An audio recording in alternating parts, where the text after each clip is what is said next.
Hey, this is Corey from Keen Ramps. Just want to say thank you for making a purchase with us. Here's some tips and tricks on how to safely unload your quarter pipe or mini ramp kit. So if you live outside of Southern California, you're probably going to be getting your mini ramp or quarter pipe kit from a freight company who we've hired to deliver it across the country. Due to the oversized nature of our pallets, a lot of times the freight companies require our shipments to be hand unloaded. This is going to ensure that nothing gets damaged and your ramp kit arrives in the best shape as possible. So once you get an email from us saying that your pallet has shipped, someone from a freight company is going to be reaching out to set up a delivery appointment. This is to set up a day and a time frame where everything's going to get delivered, and they're going to ask that you be there and a helper if you'd like to unload the contents of your mini ramp or quarter pipe.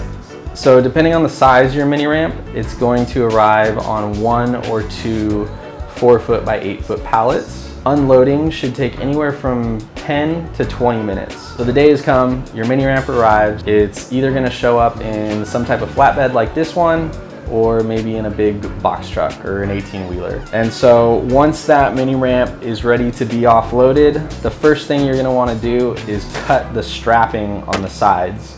Once those bands are released, the whole skirting of the side should just come right off of the top.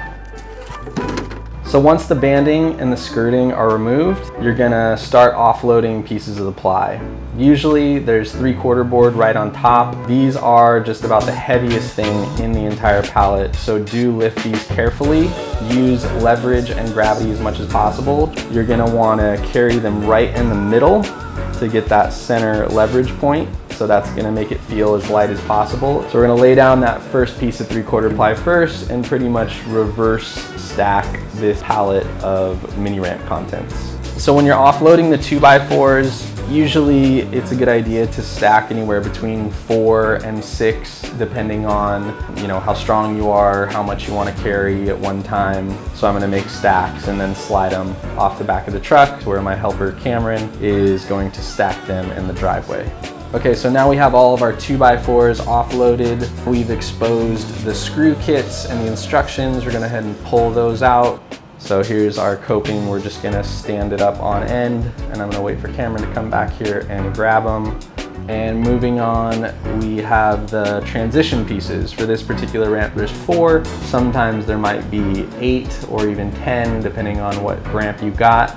So those are our transition sides, and next we have the deck tops, 2 pieces of 3/4 inch ply stacked on top of each other with countersink holes. Next we're going to get into the 3/8 inch ply, and this is going to be the ply that gets doubled up on the transitions. So for this particular ramp, we have about 4 full sheets of 3/8, and then we have 4 half sheets that are about 2 foot by 8 foot. So now that the 3/8 is off, finally we've exposed the final layer, which sometimes is going to be a Baltic birchwood or skate light if you upgraded to skate light servicing. And so the skate light or the birch is going to come all countersunk, and there's going to be directional labels on it showing you which way is the coping, which way is the joint, aka the center of the ramp. So when handling the skate light, keep in mind it is very heavy. It's about 54 pounds or so per sheet, but this is your final layer. This is what you're going to see and roll over. Try not to drop the ends or chip any corners. Be very careful with this final layer. So just as we talked about earlier with that 3/4 inch ply that you offloaded off the pallet first, your final layer, if it's skate light, is going to be heavy.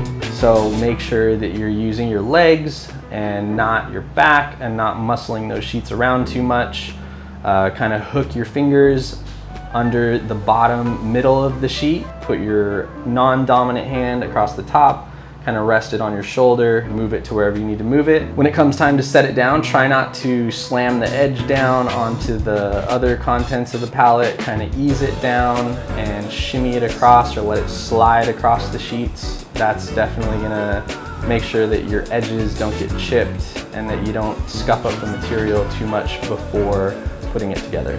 So once you've taken all of the contents of your mini ramp or quarter pipe kit off of the back of this truck, you're gonna be left with a pallet, 1 or 2, could be 4x6, could be some 4x8s. In today's current market, these pallets are pretty desirable, and believe it or not, you could probably sell them online on OfferUp or Craigslist or a similar platform for 15, 20, 30 bucks. If you want to do that, go for it. Otherwise, you're welcome to toss them, use them for firewood, build a fort, whatever you want to do. So thanks again for making a purchase with Keen Ramps. We greatly appreciate it, and we hope you have years and years of fun on your new obstacle. If you have any questions at all during the offload or the assembly process, do not hesitate to call us at 855-SKATE-RAMP or email us info@keenramps.com, and we'll be more than happy to help you with anything at all. Thanks again, and we hope you have a good time skating.